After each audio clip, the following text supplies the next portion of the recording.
My name is Mary from Gigi's Bridal, a high-vibe bridal boutique in Fort Lauderdale. If you found our segment, chances are you haven't started looking for your wedding just yet, but you're doing your research, or you've tried on a few, but you're starting to feel overwhelmed. Either way, welcome. We're so happy you're here and honored to be part of this search. Each week, we aim to break down and slow down all things wedding day attire and aim to simplify your journey to saying yes to your dress.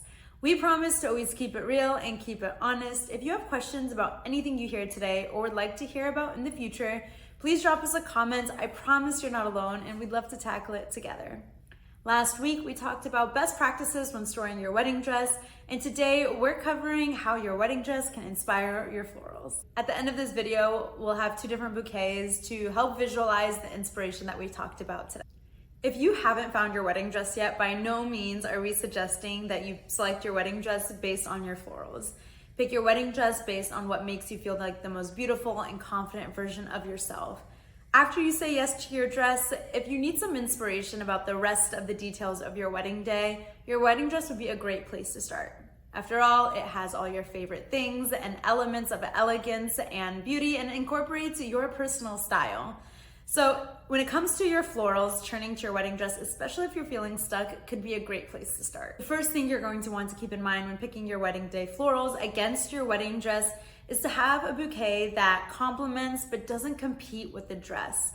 If your gown is heavily beaded and laced, avoid bouquets that also have as much texture, dimension, and colors as your dress. You're gonna wanna opt for something that is more cohesive and allows the dress to stand out and doesn't clash with the gown. Alternatively, if you have what we like to call a simple yet significant gown, you'll want to have a bouquet that is a similar structure to your dress. And we'll get into more specifics about color, silhouette, and textures in the next few minutes. Let's start with color. Let's say your dress has champagne or sand undertones. Using these undertones to inform your florals could be a great starting point. This actually gives you some flexibility to play with different shades of white in your bouquet, and it doesn't create this 50 shades of white elements in your wedding day look. Alternatively, if your dress is a more ivory or soft white dress, you might want to opt for a bouquet that has a bit more pastels and gives you an opportunity to play with your overall wedding day colors. Touch briefly on textures and fabrics, but let's dive into that a little bit more. If your wedding dress has clean lines and is a simple yet significant gown with smooth textures, you're not going to want a bouquet that pops out and distracts from the dress. Consider a bouquet that is, again, more modern and compact so that it complements the dress. If your dress is heavily beaded and laced, you can go for a more glamorous bouquet, but just make sure that there aren't too many different flowers in your bouquet, and instead it has more of this complementing instead of competing look. Let's talk about silhouettes, particularly if you have an A-line or ball gown shape. This comes out at the waist and is larger than your typical everyday wear. So if you're trying to envision yourself with a bouquet, consider the proportions of your dress to you to the bouquet. If you're holding a bouquet on a regular day in your regular clothes, there's chances that it's going to look much smaller against a more voluminous dress. Alternatively, if you have a mermaid or trumpet dress that really accentuates the hips through the thighs and then flares out at the bottom, you're going to want to really highlight that silhouette. So avoid a bouquet that is too big and spans the width of your waist. Opt for something that comes down through the front, because then you can actually see the silhouette from either side of the bouquet that you're holding. We highly recommend that you consult with your florist for seasonal considerations. The day is long and you want to be sure that your florals will last the entire day and not wilt halfway through. Ask your florist what is in season and what is in bloom so that they can best advise you on the florals most appropriate for your wedding day. Starting with this bouquet, you can tell the colors are a bit more traditional. There's some blue accents and a little bit of a waterfall effect, but it mostly comes up through the top. This bouquet is very versatile. It could beautifully complement a simple yet significant gown because it still has a structure to it and doesn't really distract from the gown. And these green elements are really just an accent, and again, it doesn't distract from the overall structure of the bouquet. If you have a heavily laced or beaded gown, you'll want to modify this bouquet in a few ways.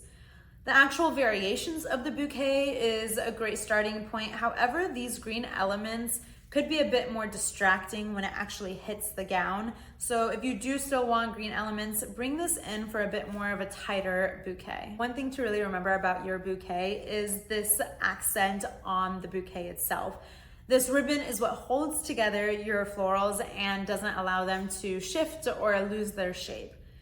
Going back to those ivory or sand undertones, this is another way to pull those undertones forward from your dress into your bouquet. Instead of a blue wrap, you could opt for a sand or champagne color to tie that in with the dress. Also, an opportunity if you do have a wedding day color or theme that you're going for, adding in little touch points into the bouquet can really tie it together with your overall wedding day look.